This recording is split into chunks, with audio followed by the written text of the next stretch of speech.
All right, Dan, welcome back. Welcome back, everyone, to this episode of the Two Words podcast, the podcast where my friend Dan Hartley and myself, Juan, we talk at the intersection of business, finance, economics, science, technology. We really are just two dudes living and working in London, and we talk about anything that interests us, really. How are you doing, Dan? I'm doing well, Juan. Excited for another episode, episode 6 now, where we're going strong. Yeah, I think this is going to be a good one. Yeah, hello to our viewers. We hope you're enjoying the ones you've listened to so far. And if you're new, have a look, have a listen. Yeah, how about you, Juan? How are you doing? Yeah, I'm doing great. Another week has gone by, another week of hard work. I'm here in my cave, sort of. I have the backdrop there with the two words on the screen. But yeah, super excited for this week's conversation. Actually, there's a lot of topics lined up, so why don't we just get straight into it? Absolutely. Juan, do you want to start us off with the article that you read? Yeah, well, actually, before we talk about that article, essentially, for anyone that doesn't know, there was an AI summit in Paris last week, and it was quite well attended. I'm not sure if you saw this, Dan, but mainly all of the big tech CEOs were there. Most country leaders were there, or it was well attended by country leaders. President Macron from France was there. There were leaders from, I think, every European country, essentially. And JD Vance, the vice president of the US, was also there.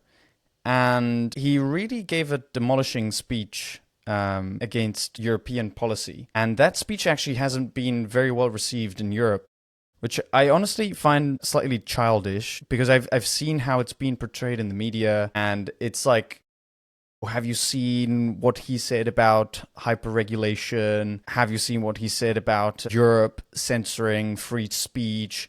How dare him? And I get why they are coming from that angle, and it's because this is really the first time in a long time that these European bureaucrats have faced a strong US administration that is starting to draw lines in the sand. Some people just cannot take it. Anyway, he started his speech in this AI summit saying that he was not there to talk about AI safety, but that he was there to talk about AI opportunity, right? And basically covering the narrative that if the West starts blocking AI advancement through regulation, that then adversarial powers such as China could get there first, and that is a much greater risk than the intrinsic risks of running in the world of AI. In a way, saying that progress is inevitable.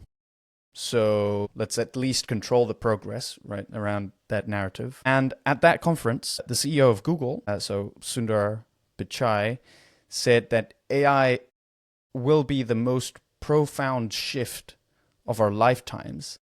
And again, it was certified that the most popular word in the dictionary in 2025 is the word AI agent. Some people like Jensen Huang said that workers are all going to become the CEOs of their own AI agents. And I guess this is what you were referring to, Dan, that article that I sent that was posted in The Economist that I read the other day that is called How AI Will Divide the Best from the Rest, in which it basically goes to say that even though some people may think that AI would level the playing field for everyone, take, for example, customer service tasks. Well, someone that is a super high performer in customer service is a high performer because they are able to reply to customer queries satisfactorily. And someone that is not a high performer now can use AI to enable them to reply to queries, right? However, research, and then the article goes to show several different research papers published by the likes of the MITs of the world. Research shows that, in fact, it will distance high achievers from the rest because high achievers are more likely to leverage AI in their work, right? So we've talked about this in this podcast before. And AI essentially is likely to automate repetitive tasks and commoditize lower skill jobs, basically leaving fewer opportunities for less skilled workers while empowering those with expertise and judgment that can use AI to help them in their work, which is basically another way of saying, and I posted this today on my Instagram, that AI won't replace you, but someone using AI will. So, Dan, do you have any first reactions on all of this? Had you seen the AI summit, or do you have anything to add to this article? So I had been following a little bit the AI summit and seeing some of those big names and what they were saying. So I did see that. I originally didn't see the Economist article, but I had a quick look, and yeah, I mean, my initial reaction is it isn't a surprise, right? Like, at the end of the day, as long as humans have existed and as long as industrial revolutions have existed, every single time, the people who have adopted change and new technologies have been the ones who've come out on top, right? And usually the people who are willing, who can think those 3, 7, 10 steps ahead and are willing to change tend to be those possibly more skilled workers, people who are able to think for themselves, work out where the world is going, and therefore actually it's a requirement to change. And if you don't, you're just going to get basically on a surfboard. You have a surfboard, you're in the ocean, and there's a big wave coming, and you can either ride the wave and enjoy the view and enjoy the sun and get a bit of a nice, ride in, or you can try and paddle against the wave and get thrown under the water, getting salt water in your mouth, not knowing where you are, maybe even getting like poked by a sea urchin as you hit one of the rocks underneath with the currents and whatnot. So I think that's really important to clarify. Is it is a great thing to bring us forwards, but of course, if people don't adopt it, then it's a problem. I think I would take a step back and say that there's actually more to it than that, right? Because of course, the people who will actually be able to use that need to have access, and of course, we're talking here about more like European perspective versus China or the US, but at the global stage, right, you're not going to be able to advance in AI if you don't have any GPUs, if you have no AI capabilities, if you actually are effectively not empowering or even your population is able to get access to a ChatGPT. And that might be driven by something as simple as having access to Wi-Fi and a laptop and a strong mobile data network.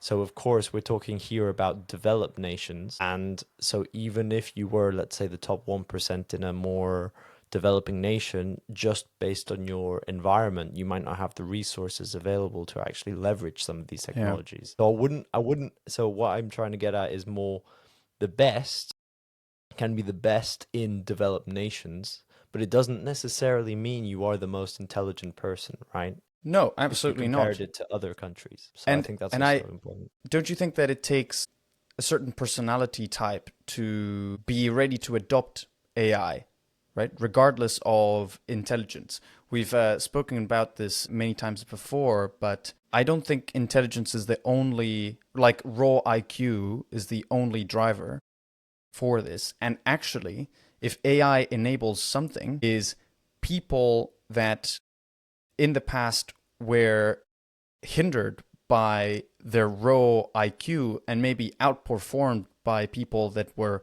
much more intelligent, if those people now adopt AI, which in other words is, so AI, we always say it by its acronym, but in reality it means artificial intelligence. It is just a way of commoditizing raw IQ, right?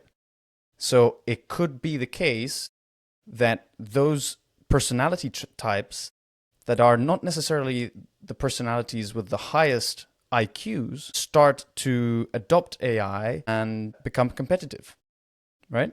Do you know what I mean? I know exactly what you mean, Juan, because it's very true, right? I mean, it's so much more than just even a personality trait. It's even Like, for example, putting your ego aside, right? If you've been always the smartest kid in school and you attended the best university, and now you have the access to a photographic artificial intelligence engine, which is able to, and currently, but also I'm thinking more about in the future, that effectively you're going to be able to really enhance and actually explore even further, more interesting, more complex topics than you could.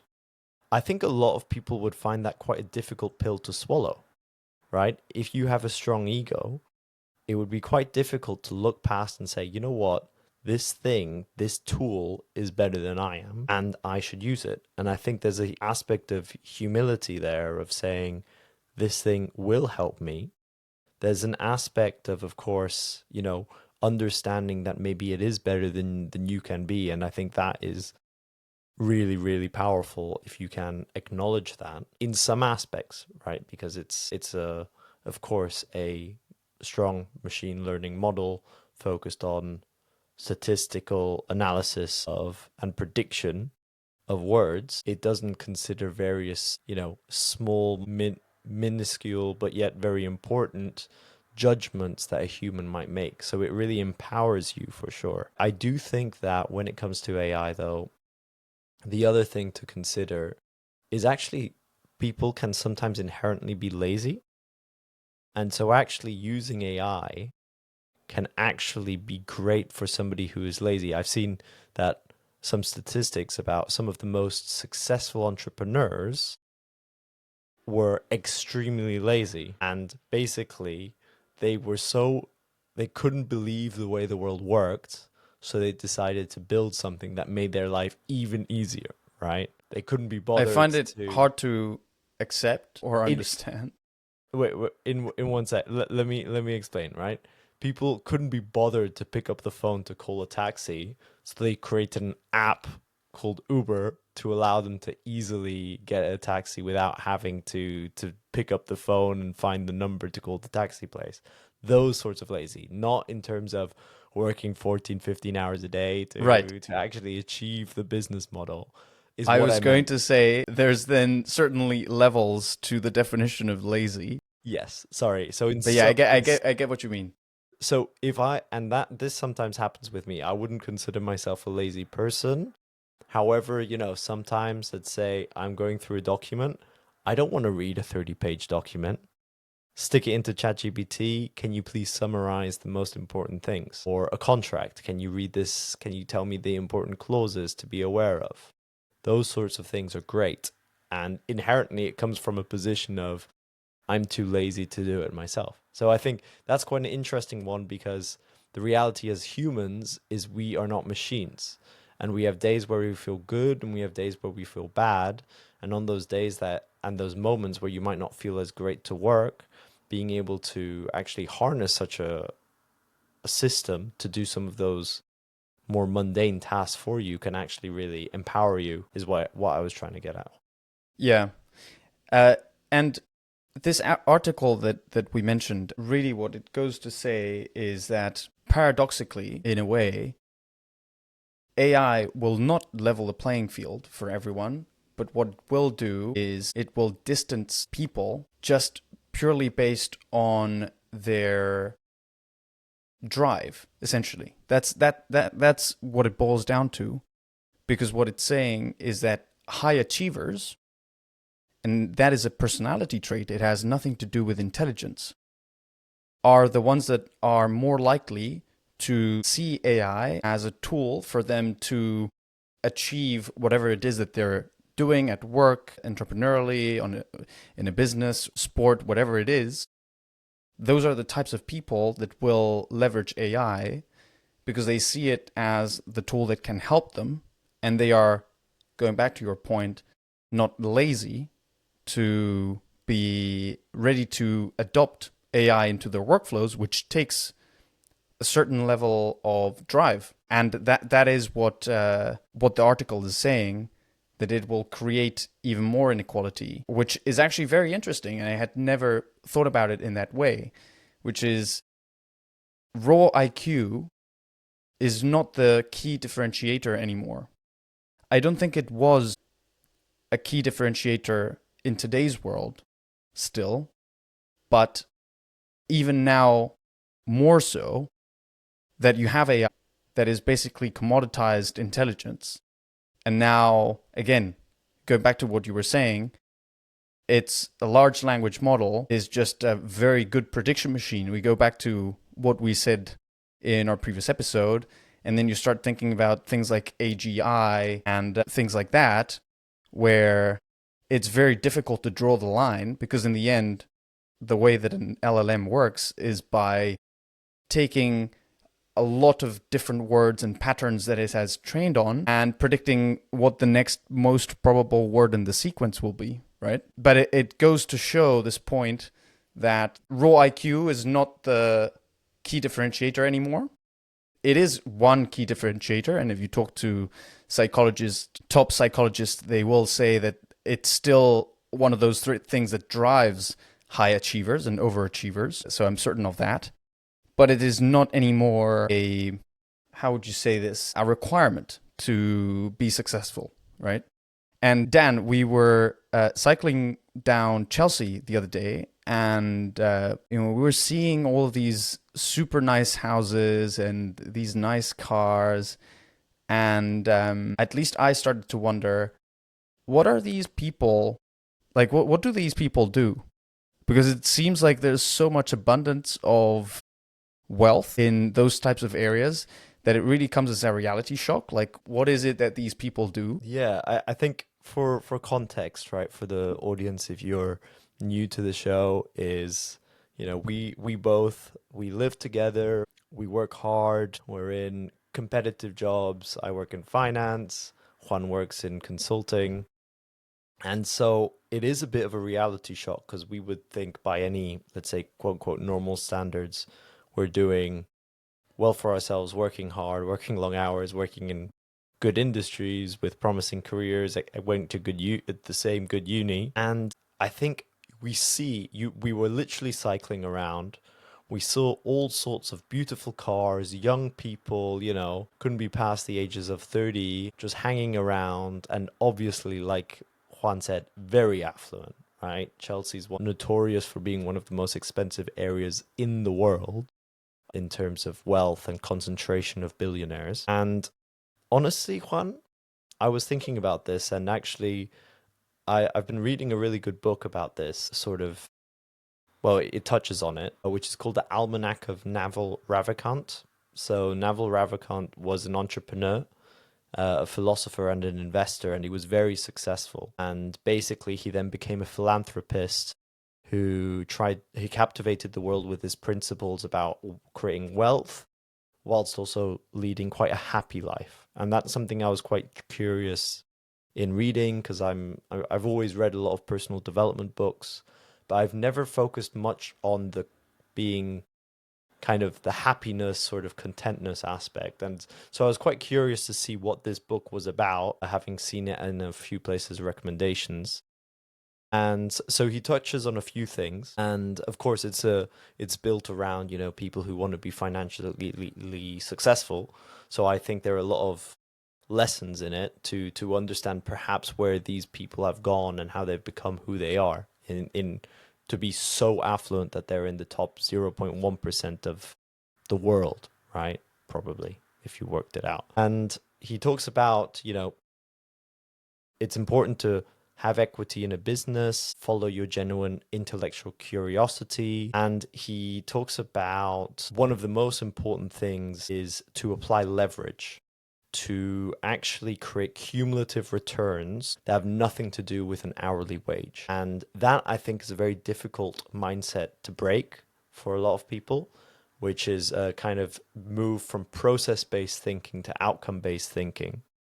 And where you think about how can you actually build a business where you can be sleeping, where you can be sick or on holiday or disappear for a year, and that business will continue to thrive. And of course, it's more complex than just on day one that happening, but some of the ideas of leverage, right? And this is how, generally speaking, people have become rich in the last 200-300 years, is one of three.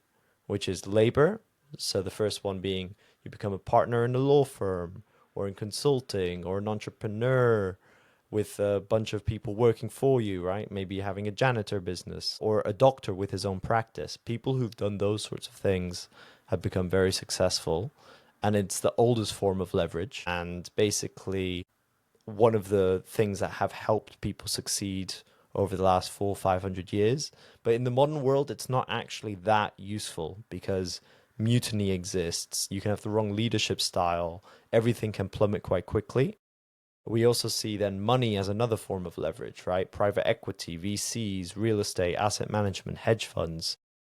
It's a great form of leverage because you can amplify it. So it's super easy to just, if you can get access and you've proven a track record of making money, you can just get more money and then just do that at scale. And therefore, you as an individual or as a part of a business can make a large amount of money. Or the last one, which I've been seeing just doing some research, seems to be linked to a lot of the young people moving into these quite expensive areas, is of products with no marginal cost of replication. So what I mean by this is that effectively you're talking about books, media, podcasts, music, movies, and code, right? Code is the most powerful form of permissionless leverage that has existed because all you need is a computer and you can start coding. And the power of code is that you don't need to be there. You don't need to rely on somebody else or on something else to actually develop and build something that works for you. And it's the newest form of leverage, but these sorts of products with no marginal cost of replication are really the drivers of the modern age of the new sort of businesses and people making a significant amount of money. And, it started a few hundred years ago with the printing press and being able to create books and magazines at scale. But now that's really where the money is. And that's where you're starting to see those big affluent areas because, you write a smart piece of code and you can instantly create $500 million worth of value for a business. And that's how Jeff Bezos, Mark Zuckerberg, Larry Page, Bill Gates have become so affluent and built these businesses. It's because they've managed to build businesses using that as a fundamental layer, as well as some element of people around it. But also, creating content has become a huge thing. So influencers, Joe Rogan, if we're talking about podcasts, right? So that I found is quite interesting because that's where the new money is at, according to what I could see online. And so it puts things in perspective, I find, and the importance of actually understanding that you should try where you can, if that is one of your goals, to disassociate yourself with an hourly wage that you're currently being paid and think more about how can you build something that is actually works for you, if you see what I mean. Yeah, thank you, Dan. So I share most of what you said, and the reason why I say most is because I sort of have a problem with those types of books or schemes that just push that notion of get rich quick sort of thing, make money while you sleep. I just think it can be slightly misleading for certain people. Now, I do agree the way, like, it reaches a point where if you really want to build wealth, basically you need to derive your time to something that produces uncorrelated returns. That is just the way that the world works. And so I agree 100% with that point. However, I have a feeling that in this world that we live in, there's a lot of get-rich-quick sort of people that read those books and then start day trading or, things like that. For me, the reality is that, yes, there are some cases, and again, we have some sort of confirmation bias here when we see those people online, but there are some cases where there are people that have achieved uncorrelated returns quick. For example, Mark Zuckerberg is one very key example, and all of these college dropouts that started a business, started online businesses, and got rich. Same goes for people that invested in Bitcoin.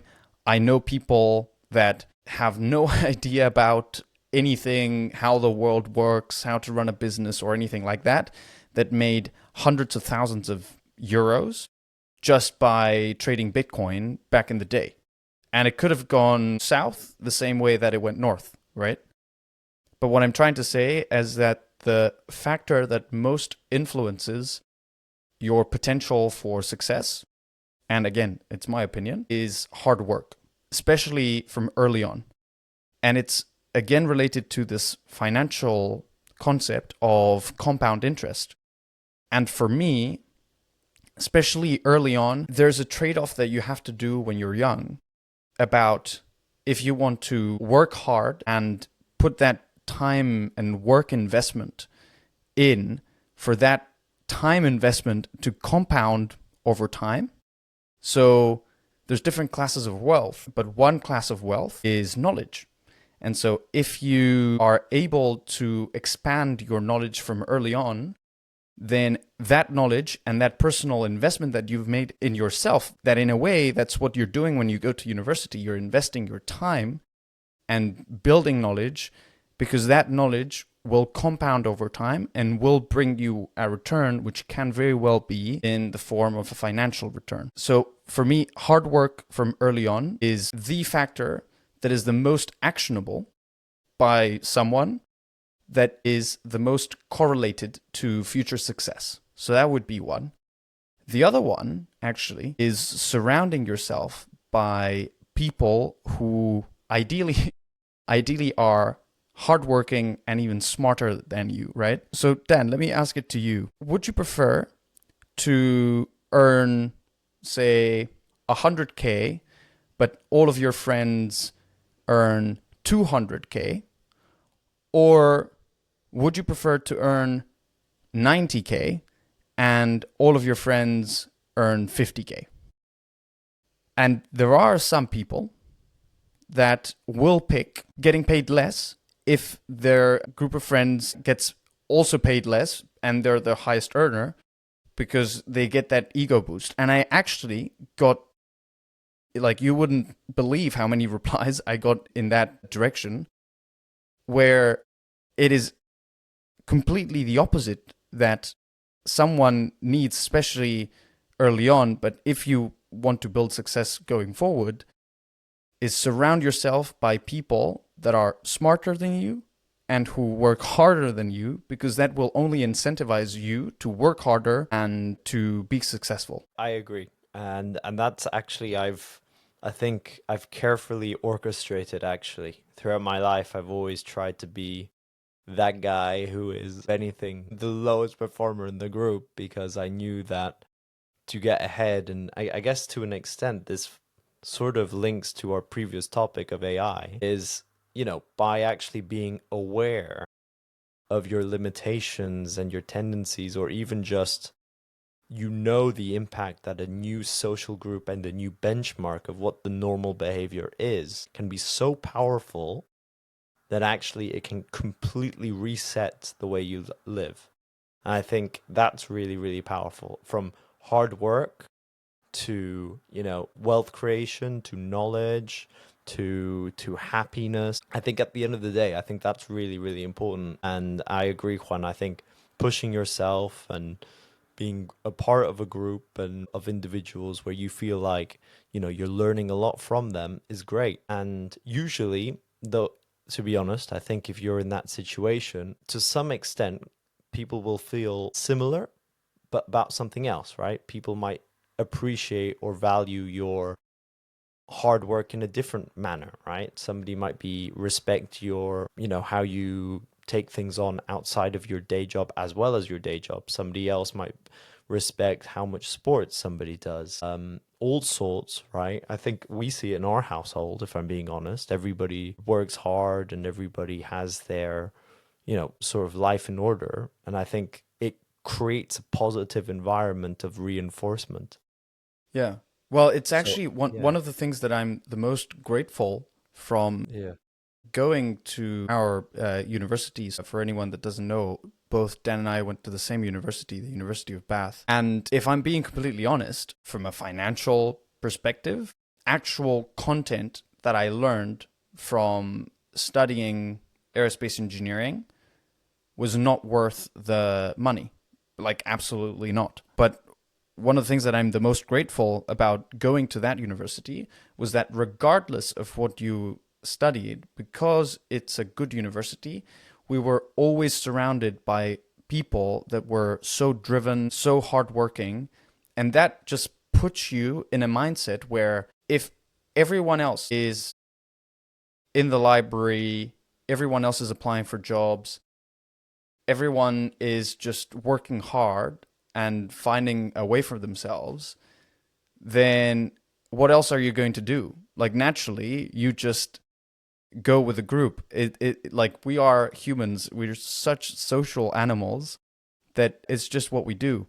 So actually, I didn't go to class very much. I mean, people that know me know this. We didn't have mandatory attendance to class, and I figured out that I was much faster studying things on my own than sitting through presentations of lecturers that were just reading off papers, because the information density that you can get through reading is much higher than what you can get through listening, right? And in the end, the way that the course was structured, that just worked for me. So, like, trust me, it wasn't the classes that I was particularly grateful for, but it was the mental structure that being surrounded by high-performing, overachieving people put me in, that is the reason why I'm in my position at the moment. Yeah, no, I totally agree. And actually, I take it one step further, which for anybody applying to university is actually something to consider, was, I think there was one more element which we don't speak about much because we take it for granted now, but it was a sports university as well.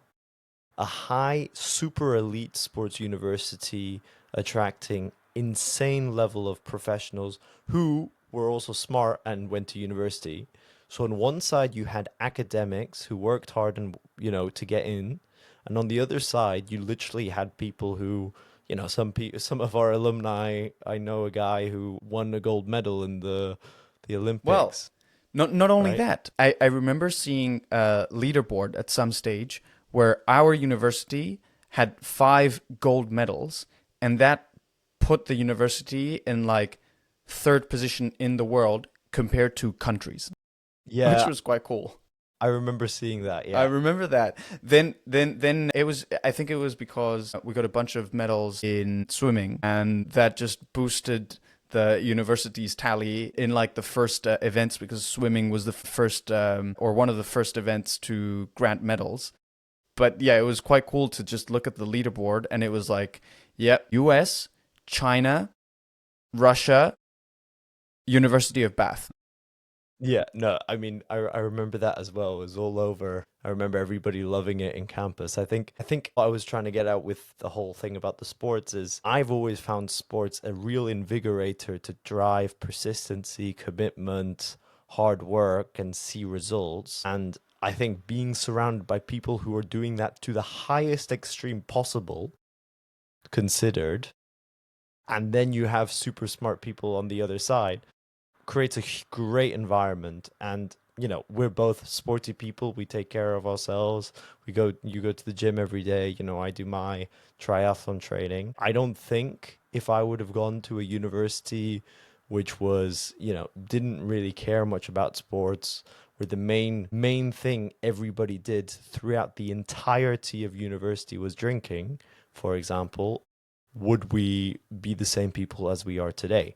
I think those things go hand in hand even, and really create a healthy, hardworking individual. And I think that's also something Yeah, I'd like to and let's say. not forget. I mean, we went to university that was also very social, True. and we all had our times of going out 3 times per week.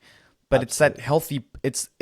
It's that healthy balance of knowing how to have a good time with taking that license to learn and to grow. And in the end, the word that underscores both your point and my point earlier is discipline. Just being a disciplined person is the new personality trait that really is going to distinguish you from everyone else. So really, just it is quite simple, and it's quite simple linear thinking, but in a way, I can almost guarantee that whatever it is that you want to do in your life, take it, be super disciplined for 1, 2, 3 years, and you will inevitably see results. It's just how the world works, and the sooner people realize this, the more successful you will get to be, is my Yeah, personal opinion, honestly. I agree, Juan, and I've read books about, psychology, about people in their 20s, and something it talks about is, proving to yourself you can do something and then going from there. And the only real way to do that is by being disciplined, because at first you might not believe that you can do X, Y, Z, but then when you have an overwhelming amount of proof that proves you wrong, then you know that everything that you set your mind to, you can do. I mean, within reason. You can't fly to the moon with wings because you don't Right. have wings. But what I mean is really those things. You want to start a business. You want to run a marathon. You want to work hard and get into that competitive job you're looking into. You got to just put your mind to it, be disciplined, stick with it, and that's really the best you can do, and it'll go great. And it might take a year, it might take 3 months, it might take 5 years, but as long as you stick with it, it'll work out. Well, actually, this just sparked a thought in my mind about something that you mentioned the other day, which was around what was it? This teachers fund that is like one of the largest funds in the world. I mean, that again goes to show. I mean, you can explain it, but it goes to show if you're disciplined. Yeah. So Juan and I were discussing basically, it was kind of related to some of these things about wealth creation. And, to your point earlier, Juan, about these books which are like get rich quick schemes, I don't personally believe in that exact philosophy. It's more about how your overall mindset of the world. But in this case, right, actually, and it's been proven time and time again, whenever it comes to wealth generation, no matter what you do, no matter how many millions you make, if that's through your own business, through equity and other businesses, the main thing is being disciplined to hold on to that and to reinvest it and to do that for years.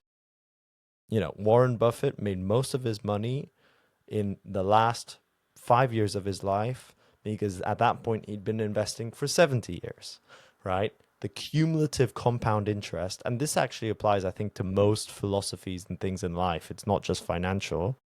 It is by being dedicated, is about being consistent. And we see that one of the largest asset management funds and pension funds in the world is the teaching fund in California.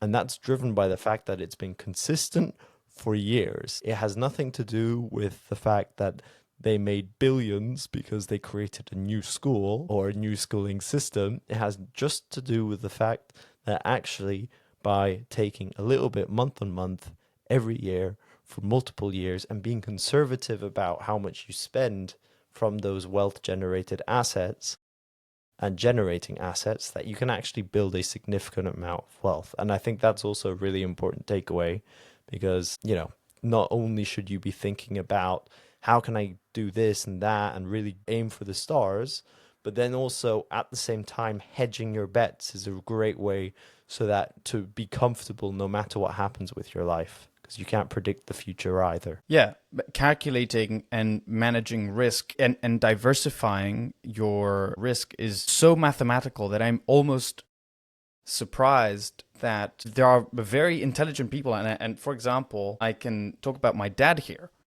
So my dad did well for himself, let's say upper middle class, probably. But he is, trust me, he's one of, if not the most intelligent person that I've ever met is my dad. Okay, and I might be slightly biased. but he was the best out of his university, all of Spain and Portugal, and he got a prize for that. So, like, he's a proper brain. And for some reason, he never understood this really mathematical, my dad, engineer, really smart, really mathematical, logical person, didn't get to understand if you manage risks appropriately, mathematically, you will get a return. So it's managing that level of risk that you're willing to take versus the return that it can grant you. That's the key. And so my dad never invested a single dime in his life because he just didn't see too conservative to take any sort of risk, which is crazy. Yeah, I think these things happen a lot, and it has a lot, we're coming back to personality as well. It has a lot to do with your personality type.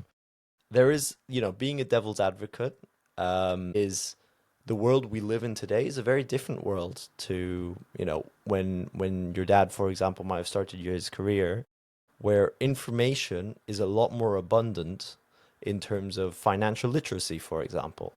And it's much easier now to have an understanding and even access, for example, stock markets. I can press a button on my phone and it's sorted.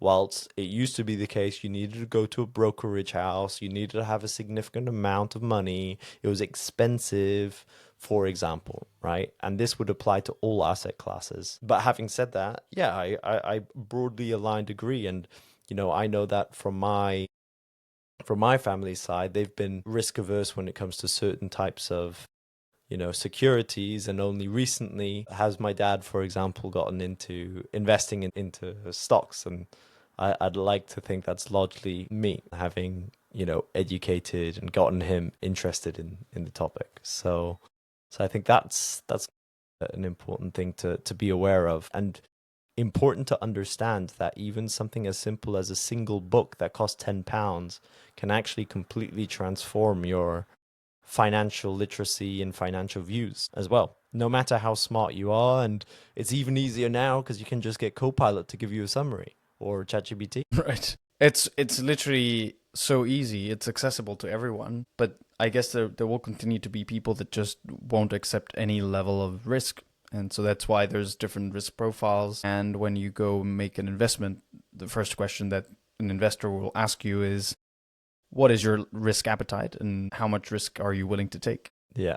And actually something really interesting. I don't know if you've read many like information documents about funds and things, but like, for example, the S&P 500 is considered quite a high risk investment by a lot of investing funds. I don't know if you've seen that. I found that quite interesting because they do like a rating, sort of like gas ratings from A till F, and it's I think it's usually like an E, which is the second highest rating possible, which to me is quite high. Well, Considering. yeah, I mean, again, it seems like the only way that it can go is up, but we cannot forget that there was a time where if you were to have invested in the S&P 500, I don't remember exactly the time frames, but it was like for 20 or 30 years, you would have made a loss, right? So it is a possibility. The market now, it seems hard to believe by where we are in the world right now, but it can also go down as well as up. So that is why I guess, but yeah, it's true. If the stock market is the second highest rating for risk, or not, sorry, not the stock market, but the S&P 500, which is an index fund, then a single stock pick, I guess, is a 10 out of 10. What about Bitcoin? Let alone an altcoin, Dogecoin, a Dogecoin of sorts. the hot twa coin. Right, yeah, exactly. Well, Dan, I think we are getting to the end of the episode. For anyone listening, thank you very much for tuning in, and we'll see you next week. Yeah, see you next week. Thank you again. Like, subscribe,